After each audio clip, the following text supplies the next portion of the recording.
বরাবরই নিজেদের স্পেশাল দিনগুলোতে নিজেদের মতো করে সময় কাটাতে পছন্দ করি আমি আর আমার হাজব্যান্ড। এবারও তার অন্যরকম কিছু করিনি। এবারও বলতে লাস্ট উইক অর্থাৎ 19শে ডিসেম্বরের কথা বলছি। আমাদের বিয়ের 1.5 বছর পূর্ণ হয়েছিল সেদিন, অর্থাৎ দুজনের পথ চালার 1.5 বছর পার হয়ে গেল। যদিও সেদিন রাতে বাইরে খাওয়া দাওয়া করার কথা ছিল আমাদের, বলল বাসায় কিছু একটা করতে, বাইরে যেতে মন চাচ্ছে না। এই দুজনে মিলে দুজনের মনের মতো করে ক্যান্ডেল লাইট ডিনার করেছিলাম আর ছিলাম আমাদের দুজনের পছন্দের খাবার, যা আমরা রীতিমতো চেটে পুটে খেয়েছিলাম। যেহেতু সবকিছুই হুট করে প্ল্যান করা হয়, তাই ও যে একটা মুরগি নিয়ে এসেছিল, আর আমি যেহেতু মুরগি কাটতে পারি না আর সেই সময় হেল্পিং হ্যান্ড আপুও ছিল না, তাই যতটা পেরেছি কেটেছি। দেন বেসিক কিছু মশলা দিয়ে, লেবুর রস দিয়ে, একটু ওয়েস্টার সস, সয়া সস দিয়ে ভালো মতো ম্যারিনেট করে রেখেছিলাম আধা ঘন্টা থেকে 1 ঘন্টার মতো। আমি মূলত সেদিন পুরো ব্যাপারটা এয়ার ফ্রায়ারে করতে চাচ্ছিলাম, একেবারেই তেল ছাড়া। এখানে কোনো প্রকার তেল বা বাটার ব্যবহার করি না। জাস্ট ম্যারিনেটেড চিকেন গুলো সুন্দর করে একে একে সাজিয়ে দিয়ে তার উপর থেকে ম্যারিনেট করা সেই গ্রেভিটা দিয়ে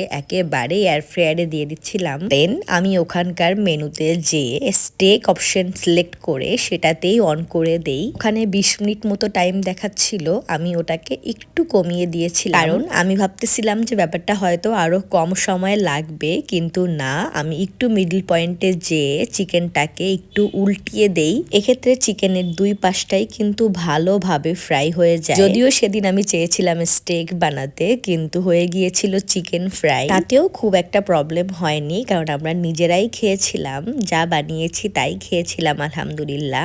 নিয়ে চিকেনটা ওদিকে কুক হতে হতে আমি এখানে ম্যাশড পটেটো বানাচ্ছিলাম। আলুটাকে ভালো মতো সিদ্ধ করে ম্যাশ করে নিয়ে তার মধ্যে 3 টেবিল চামচ মতো পাউডার মিল্ক, 50 গ্রামের একটু বেশি বাটার আর লিকুইড মিল্ক দিয়ে পুরোটাকে ভালো মতো ম্যাশ করে একটু পরিমাণ মতো লবণ আর গোলমরিচের গুঁড়ো দিয়েছিলাম। এন্ড দেন লাস্টলি আরেকটু গরম দুধ আর পাউডার মিল্ক দিয়ে পুরোটাকে ভালোভাবে মিক্স করে নিলেই কিন্তু একেবারেই রেডি ম্যাশড পটেটো। আমার পুরো ম্যাশড পটেটো রেসিপি যদিও প্রিয় আপুর কাছ থেকে শুনে নেওয়া, কিন্তু আমি আপুর মতো পারফেক্ট বানাতে পারিনি। বাট খেতে কিন্তু অনেক টেস্ট হয়েছিল। আপনারা সেম প্রসেসে বানিয়ে দেখতে পারেন, খেতে অনেক ভালো লাগে। তো আর কি, ম্যাশ পটেটো হতে হতে এদিকে আমাদের চিকেনটাও ভালোভাবে ফ্রাই হয়ে গিয়েছিল। তারপর এই যে আমার হাজবেন্ড আমাদের দুজনের প্লেটে সার্ভ করে দিচ্ছিল। আর সত্যি বলতে চিকেন স্টেক না হলেও এই চিকেন ফ্রাইটাও খেতে এত মজা হয়েছিল, মনেই হচ্ছিল না যে একেবারেই তেল ছাড়া ফ্রাই করা। এরপর আমি একটু প্লেটে ঢং করে রেস্টুরেন্ট স্টাইলে ম্যাশ পটেটো দিচ্ছিলাম,